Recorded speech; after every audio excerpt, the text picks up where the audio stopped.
Krishna, Sade Pranam, Radhe Radhe.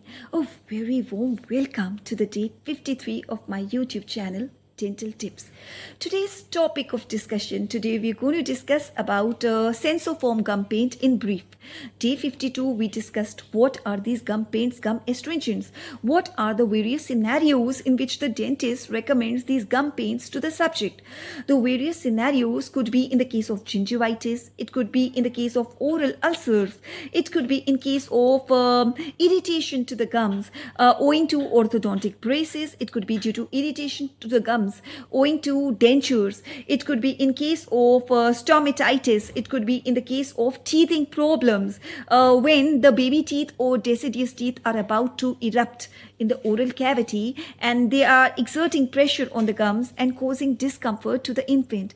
It could be in the cases of after scaling and root planning. So these are the various scenarios in which the gum paints are advised by the dentist to the subject.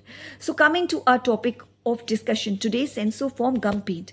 The ingredients of sensoform gum paint are thymol, tannic acid, glycine and menthol, iodine and potassium iodide. So coming to the individual uses of these ingredients, thymol and tannic acid, they relieve the inflammation, gum inflammation, and they alleviate the discomfort. The discomfort in the oral cavity is reduced, minimized by this, and gingivitis inflammation is reduced.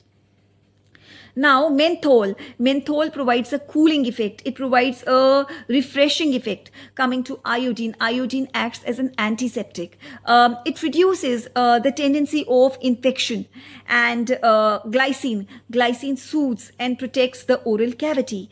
And this sensoform gum paint, it is used in case of oral ulcers. It is topically applied and it is used to prevent to give relief to the sore gums. Sore gums means painful swollen gums, painful swollen bleeding gums, and management of irritation. So it provides relief and supports the oral hygiene. That's all for today. Thank you many folks for watching my YouTube channel. Jai Shri Krishna.